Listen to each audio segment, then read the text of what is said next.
પ્રભુ ઈસુની જય મિત્રો, આજે આપણે ઉત્પત્તિ અધ્યાય 7 વાંચીશું અને સાંભળીશું તો ખબર પડશે કે પ્રભુ પરમેશ્વર જેમ નૂહને કહ્યું હતું કે તું એક વહાણ બનાવ, કેમ કે પૃથ્વી પરના મનુષ્યમાં પાપ વધી ગયું હતું. તો હું 40 દિવસ અને રાત વરસાદ વરસાવીશ અને જળ પ્રલય લાવીશ અને બધાનો નાશ કરીશ. તો આ અધ્યાયમાં એના વિશે વાત કરવામાં આવી છે. નૂહ વહાણ બનાવે છે અને પ્રભુ પરમેશ્વર સ્વર્ગના દરવાજા ખોલી નાખે છે. 40 દિવસ અને રાત પુષ્કળ વરસાદ વરસે છે અને આખી પૃથ્વી ઉપર જળ પ્રલય આવે છે અને તમામ માણસો અને પશુ પંખીઓ પ્રાણીઓ બધાનો નાશ થાય છે. બસ નૂહ અને તેનું કુટુંબ બચી જાય છે.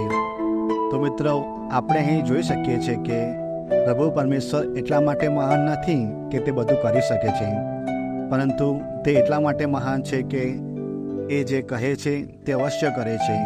જે સમય પર, જે જગ્યાએ, જે વસ્તુ કરવાની કહે છે તે કરે છે. તે હંમેશા પોતાના લોકોને પાપમાંથી બહાર લાવે છે. કોઈ પણ મુશ્કેલી હોય તેમની સાથે હંમેશા રહે છે. કોઈ પણ મુસીબત તેમના પર આવવા દેતા નથી. તેમનો પ્રેમ, કૃપા અને આશીર્વાદ આપતા રહે છે.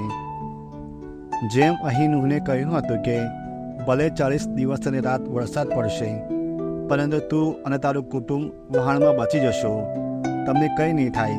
અને એવું જ થયું. આખી પૃથ્વી પર તમામ માણસો અને બધા જીવજંતુઓ, પ્રાણી, પંખી, પશુઓ બધા જ મરી ગયા, પણ તેમને કંઈ ના થયું.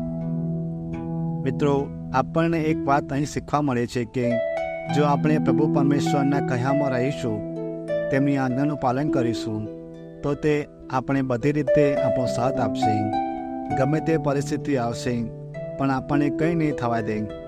પણ જો આપણે એમના વિરુદ્ધ ગયા, એમના વિરુદ્ધ જીવન જીવ્યું, તેમની આજ્ઞાનું પાલન ન કર્યું, તો સમજી જજો કે આપણને નર્કમાં જતાં કોઈ નહીં બચાવી શકે. પ્રભુ પરમેશ્વર પ્રેમ કરે છે તો તે તેનું બધું જ આપણને સમર્પણ કરી દે છે. પણ જ્યારે તે પ્રેમ નથી કરતા અને સજા આપે છે તો તેમાં પણ કોઈ કસર છોડતા નથી. હવે આપણી પાસે બે રસ્તા છે, એક પ્રભુ પરમેશ્વર સાથે અને પ્રભુ પરમેશ્વરથી વિરુદ્ધ.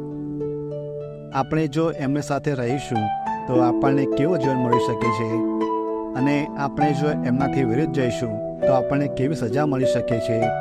આપણે જાતે નિર્ણય લેવાનો છે કે આપણે કયા રસ્તા પર ચાલવું જોઈએ. પ્રભુ પરમેશ્વરનો ખૂબ ખૂબ આભાર કે આપણને પવિત્ર બાઇબલ આપ્યું. તેના દ્વારા આપણે તેમના લાયક બની શકીએ છીએ. હું આશા રાખું છું કે તમને બાઇબલના પવિત્ર વચનથી ઘણું શીખવા મળ્યું હશે.